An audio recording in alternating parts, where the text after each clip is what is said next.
Hello students, आज हम लोग इंग्लिश ग्रामर में पढ़ेंगे सम मोर नाउन्स विद और विदाउट द। कुछ और नाउन के बारे में पढ़ेंगे जिनके साथ कभी द लगता है, कभी द नहीं लगता है। स्कूल और कॉलेज और university, hospital, prison, church, bed, court, market etcetera, ये सब ऐसे नाउन हैं कि इनके पहले आर्टिकल का प्रयोग नहीं होता है जब इनका उल्लेख मौलिक उद्देश्य के संदर्भ में हो, परंतु जब इन शब्दों का प्रयोग किसी निश्चित उद्देश्य के लिए हुआ हो तब द आर्टिकल का प्रयोग होता है। कहने का अर्थ है कि जो भी शिक्षा संस्थान हैं, स्कूल, कॉलेज, यूनिवर्सिटी, इन सब के साथ, हॉस्पिटल के साथ, प्रिजन के साथ, चर्च के साथ, बेड के साथ, कोर्ट के साथ और मार्केट के साथ कभी भी किसी भी आर्टिकल का प्रयोग नहीं होता है। ना तो इनके साथ ए लगता है, ना ही एन लगता है और ना ही द लगता है, अगर इन शब्दों का प्रयोग उनके मौलिक उद्देश्य के लिए हुआ है तब। यानी कि जब इन शब्दों का प्रयोग हम उनके मौलिक उद्देश्य के लिए करेंगे तब इन शब्दों के साथ किसी भी आर्टिकल का प्रयोग नहीं करेंगे। ना तो हम ए लगाएंगे, ना एन लगाएंगे और ना ही द लगाएंगे। लेकिन अगर इन्हीं शब्दों का प्रयोग उनके मौलिक उद्देश्य को छोड़कर किसी अन्य विशिष्ट उद्देश्य के लिए, खास उद्देश्य के लिए, निश्चित उद्देश्य के लिए अगर करते हैं तब उनके साथ सिर्फ और सिर्फ द आर्टिकल का प्रयोग होगा। ए और एन का प्रयोग वहां भी नहीं होगा, सिर्फ और सिर्फ द आर्टिकल का प्रयोग होगा। एग्जाम्पल से इस बात को समझने की हम कोशिश करते हैं। स्कूल, कॉलेज और यूनिवर्सिटी, इनका मौलिक उद्देश्य क्या है?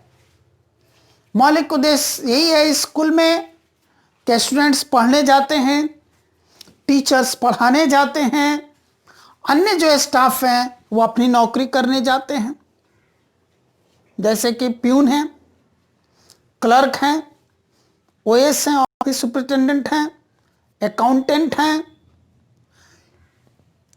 या गार्ड हैं। ये सब किस लिए जाते हैं? ये जाते हैं अपनी अपनी नौकरी करने के लिए। स्टूडेंट्स इस जगहों पर, स्कूल, कॉलेज, यूनिवर्सिटी जाते हैं पढ़ने के लिए। टीचर्स, लेक्चरर्स, प्रोफेसर्स, ये सब पढ़ाने के लिए जाते हैं। यही होता मौलिक उद्देश्य।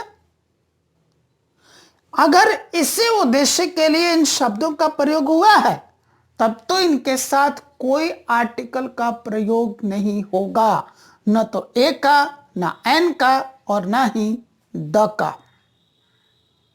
फॉर एग्जाम्पल, अगर हम सभी स्टूडेंट्स हैं और पढ़ने के लिए जा रहे हैं तो हम क्या बोलते हैं? पढ़ने के लिए अगर जाते हैं तो वी गो टू स्कूल, हम विद्यालय जाते हैं।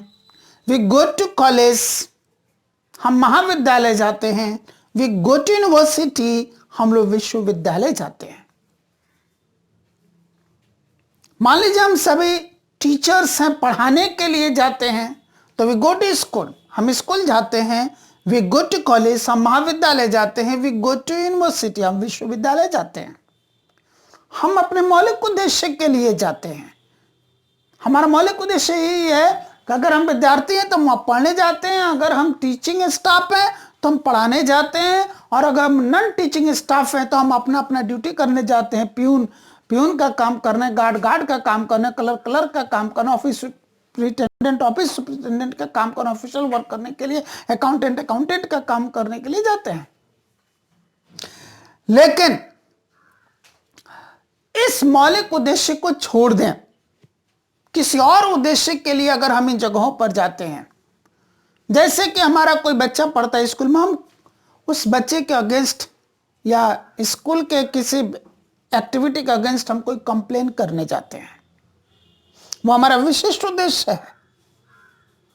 हमारा बच्चा स्कूल में पढ़ता है, पीटीएम बुलाई गई है, पेरेंट टीचर मीटिंग, हम उसको अटेंड करने के लिए जा रहे हैं, वो हमारा विशिष्ट उद्देश्य हो गया।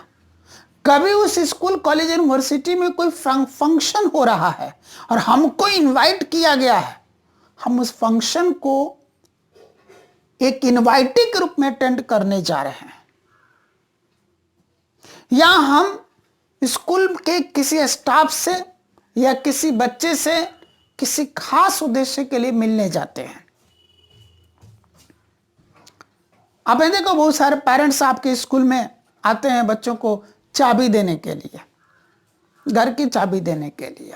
वो कहीं जा रहे होते, बच्चा पहले स्कूल आ गया है, बाद में उनको जाना होता है तो घर वगैरह बंद करके, और फिर जब जा रहे होते हैं तो रास्ते में रुक करके स्कूल में चाबी दे देते हैं कि बाबू ये चाबी ले लो, घर जाना तो इसे खोल करके घर में रहना। पहले से घर पे गार्जियन नहीं है, बाद में आते हैं, बच्चा पहले आ जाता है पढ़ने के लिए, वो इस घर में ताला लगा करके आता, कहते बाबू से चाबी मांगनी है। बच्चे ने कहीं कोई सामान रखा है, उनको नहीं मिल रहा है, वो आ जाते हैं पूछने के लिए, थोड़ा बुलाइएगा, एक बात पूछनी है। मतलब जो मौलिक उद्देश्य है उसको छोड़कर किसी भी अन्य उद्देश्य के लिए जा रहे हैं तो विशिष्ट उद्देश्य, खास उद्देश्य, निश्चित उद्देश्य, तो वैसे सिचुएशन में द आर्टिकल का प्रयोग होगा। तो we go to the school, we go to the college, we go to the university होगा। ठीक उसी तरह हॉस्पिटल, हम हॉस्पिटल किस लिए जाते हैं? पेशेंट के रूप में इलाज करवाने जाते हैं, डॉक्टर या नर्स या कंपाउंडर के रूप में हम इलाज करने के लिए जाते हैं, या फिर हॉस्पिटल का हम कोई और स्टाफ है, प्यून है, गार्ड हैं, या अन्य कोई है स्टाफ है, तो हम अपनी नौकरी करने के लिए जाते हैं। यही विशिष्ट उद्देश्य, यह हमारा मौलिक उद्देश्य है। इस मौलिक उद्देश्य के लिए अगर हम जाते हैं हॉस्पिटल, तो उसके साथ कोई आर्टिकल यूज नहीं होगा। हॉस्पिटल के साथ ना तो ये लगेगा, ना एन लगेगा, ना द लगेगा, सिंपली हम बोलेंगे वी गो टू हॉस्पिटल। लेकिन अगर हम वही हॉस्पिटल, अस्पताल किसी विशिष्ट उद्देश्य के लिए जा रहे हैं, उदाहरण के लिए हॉस्पिटल में कोई हमारा करीबी व्यक्ति आकर के पेशेंट के रूप में भर्ती हुआ, हमने सोचा कि चलो एक बार पूछ के देखते हैं, हालचाल देखते हैं मिल करके, इस उद्देश्य से गए। हमारा कोई जानकार उस हॉस्पिटल में नौकरी करने आया, उसके अपॉइंटमेंट हो गए, सोचते अरे अपना आदमी है, एक बार मिल लेते हैं, उससे मिलने के लिए हम जा रहे हैं।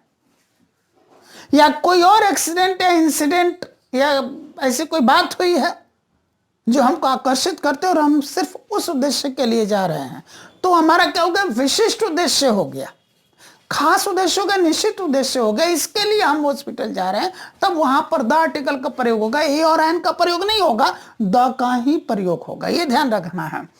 तो we go to the hospital हो जाएगा विशिष्ट उद्देश्य के लिए।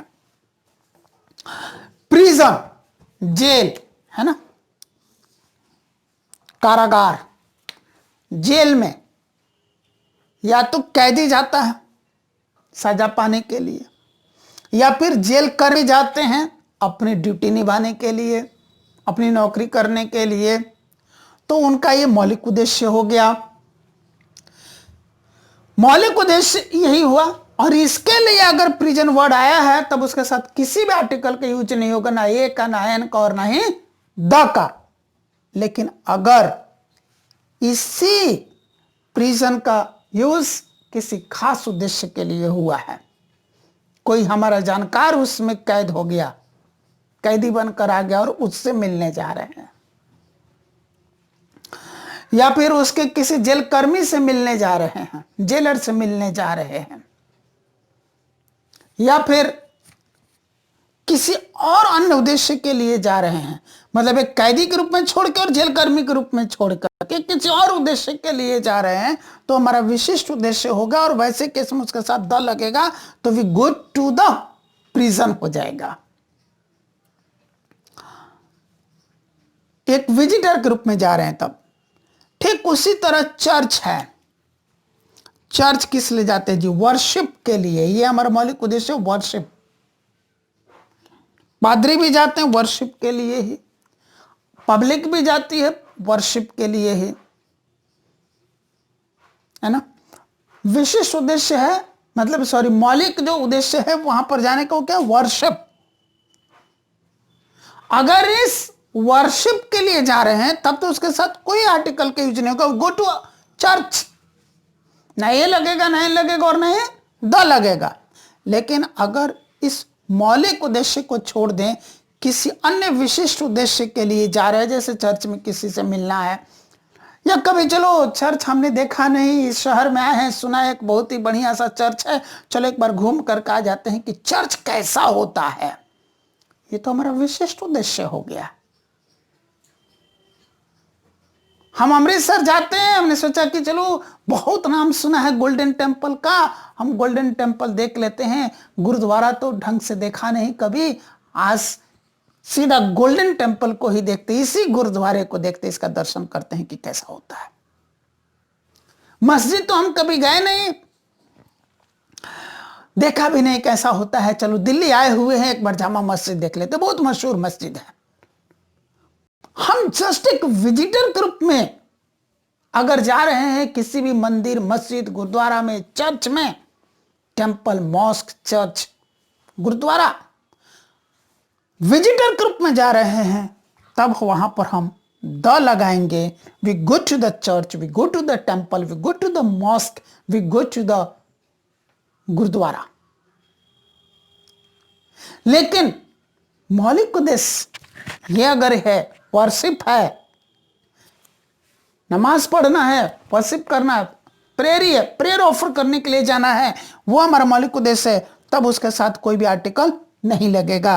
We go to church, we go to temple, we go to gurdwara, we go to mosque. पर अगर विजिटर के लिए जा रहे हैं तो we go to the church, we go to the temple, we go to the gurdwara, we go to the mosque, ऐसा होगा। ठीक उसी तरह बेड, बेड पर हम किस लिए जाते हैं? सोने के लिए। यह हमारा मौलिक उद्देश्य होता है। अगर सोने के पर्पज से बेड पर गए हैं तो वी गो टू बेड। लेकिन सोना छोड़ करके किसी अन्य उद्देश्य के लिए अगर हम बेड पर गए हैं तो go to the bed. Court, मुकदमेबाजी के लिए हम जाते हैं ना, यही हमारा मौलिक उद्देश्य होता है। कोई मुकदमा दायर करना है, मुकदमा लड़ना है, कोई तारीख पड़ी हुई है, डेट पड़ा हुआ है, उसके लिए जा रहे हैं। या हम वकील हैं, रोज़ हम वकालत करने जाते हैं। हम जज हैं, रोज़ वहाँ पर फैसला सुनाने के लिए जाते हैं। या हम कोई और वहाँ पर काम करने वाले कर्मचारी हैं, प्यून हैं, गार्ड हैं, या क्लर्क हैं, या अन्य कोई ऑफिशियल काम करने वाले व्यक्ति हैं, ड्राइवर हैं, किसी कोर्ट अधिकारी को, वकील को, जज को लाने ले जाने का काम करते हैं वगैरह। जो ये हमारा मौलिक उद्देश्य है, उस पर्पज से अगर हम जाते हैं तो वी गो टू कोर्ट। लेकिन नहीं, किसी अन्य उद्देश्य के लिए चले गए, वहां पर किसी से मिलने के लिए चले गए एक विजिटर के रूप में से फॉर एग्जाम्पल, तो वो गो टू द कोर्ट हो जाएगा।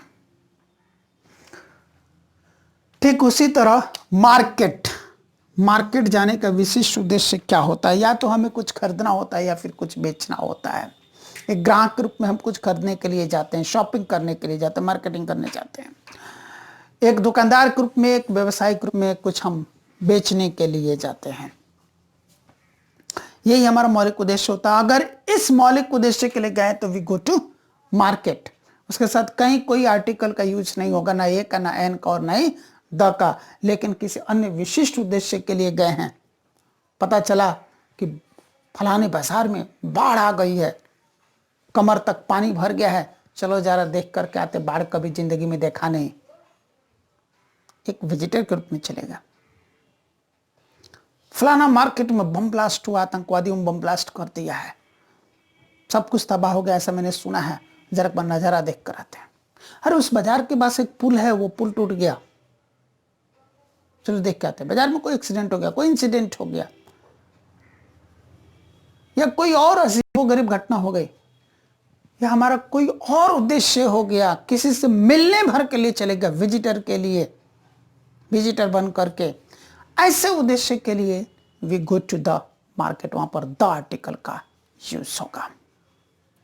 अब फिर से मैं आपको याद दिला दूं, रिवाइज करवा दूं कि school, college, university, hospital, prison, church, temple, gurdwara, mosque, bed, court, market etcetera, ऐसे बहुत सारे और भी नाउन हैं जिनका, जहां हमारे जाने का एक मौलिक उद्देश्य होता है, सिर्फ और सिर्फ उसी उद्देश्य के लिए जनरली लोग वहां पर जाते हैं,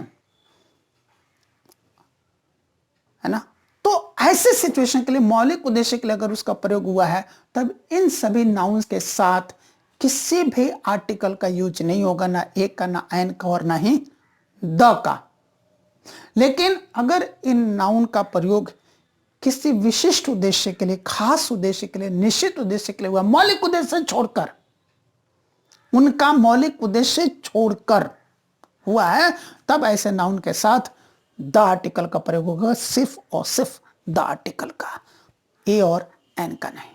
यह बात ध्यान में रखनी। मौलिक उद्देश्य के लिए कोई आर्टिकल नहीं, उन नाउन का मौलिक उद्देश्य छोड़ दीजिए और किसी और उद्देश्य के लिए जाइए, द आर्टिकल लगाइए। यही फंडा दिमाग में रखना है।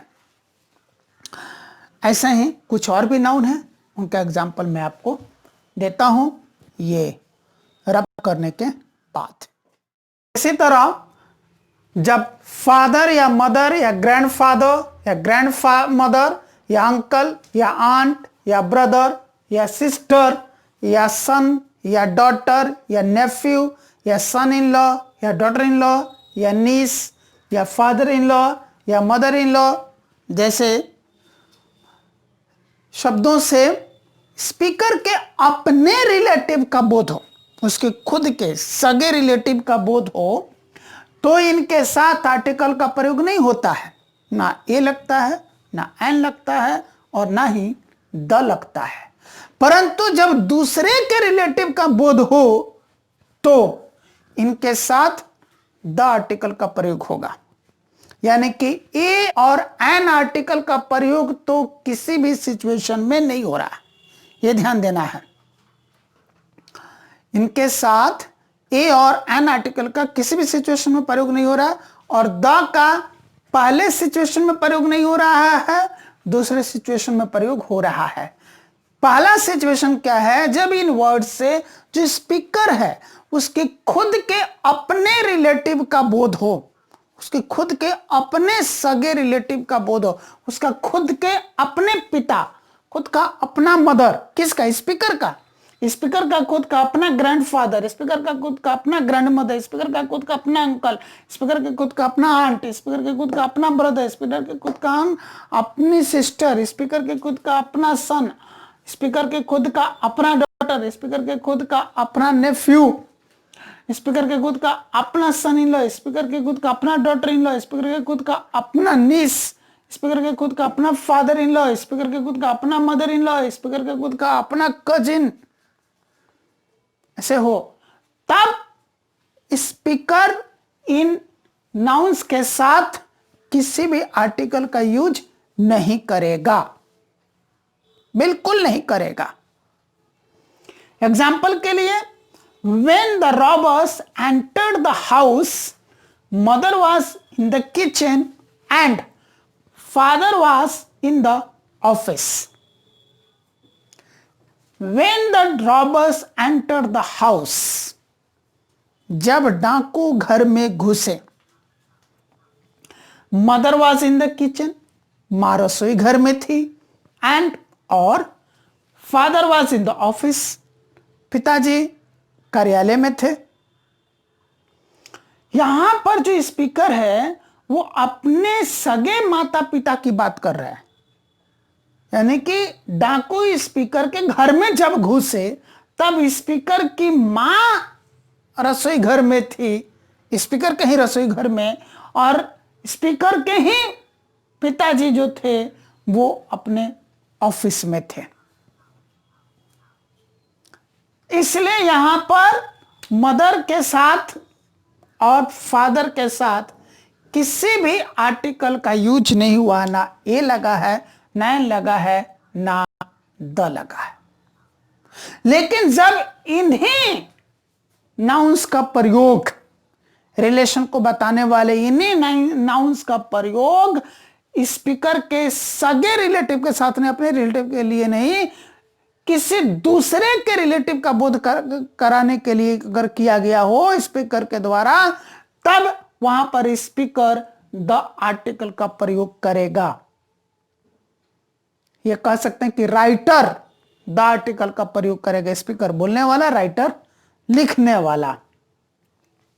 For example, when the child was kidnapped, the mother was sleeping and the father was watching television. When the child was kidnapped, जब बच्चा किडनैप हुआ, जब बच्चे का अपहरण किया गया, the mother was sleeping, मां सो रही थी। किसकी मां? उस बच्चे की मां सो रही थी जिस बच्चे का किडनैप हुआ, न कि स्पीकर का। स्पीकर की मां का जिक्र यहां पर नहीं है। जिस बच्चे का किडनैप हुआ उसकी मां का जिक्र है। जिस बच्चे का किडनैप हुआ उस बच्चे की मां सो रही थी, and the father was watching television, और जिस बच्चे का किडनैप हुआ उसके पिताजी टेलीविजन देख रहे थे, टीवी देख रहे थे। तो यहां पर जो स्पीकर है या राइटर है उसके अपने माता पिता की बात नहीं हुई है, उस बच्चे के माता पिता की बात हुई है जिस बच्चे का किडनैप हुआ है। अब मेरे ख्याल से बात आपको समझ में अच्छी तरह से आ गई होगी कि कब द लगाना है रिलेशन के साथ और कब द नहीं लगाना है। ठेठ भाषा में ये ध्यान में रखना है कि जब रिलेशन बताने वाले नाउन से जो स्पीकर है या जो राइटर है उसके खुद के अपने सगे रिश्तेदार का, रिलेटिव का बोध हो, तब वहां पर ये रिलेशन बताने वाले नाउन के साथ कोई आर्टिकल का यूज नहीं होगा। उसके साथ ना ए लगेगा, ना ही एन लगेगा और ना ही द लगेगा। किसी आर्टिकल का यूज नहीं होगा। लेकिन जब इन्हीं रिलेशन बताने वाले नाउन से स्पीकर के या फिर राइटर के अपने किसी सगे रिलेटिव का बोध नहीं हो, उनका अपने खुद के रिलेटिव का बोध नहीं हो, किसी दूसरे के रिलेटिव का बोध हो, तब ऐसे सिचुएशन में इन रिलेशन बताने वाले नाउन के साथ द का प्रयोग होगा। ए और एन का नहीं, द का प्रयोग होगा। तो आज हमने सम मोर नाउन्स विद और विदाउट द के दो सिचुएशंस समझे। इसके पहले एक सिचुएशन हमने पढ़ा था स्कूल, कॉलेज, यूनिवर्सिटी एटसेट्रा वाला, और दूसरा ये रिलेशन वाला हमने देखा। अगली क्लास में इसके कुछ और एग्जांपल्स हम लेकर के आएंगे, सम मोर नाउन्स लेकर के आएंगे विद और विदाउट द के साथ, जहां पर द का प्रयोग होता भी है और द का प्रयोग नहीं भी होता है। यह निर्भर करता है कि जिस नाउन के साथ हम प्रयोग कर रहे हैं, द या द का प्रयोग नहीं कर रहे हैं, वो नाउन किस सिचुएशन में यूज हुआ है। Thank you.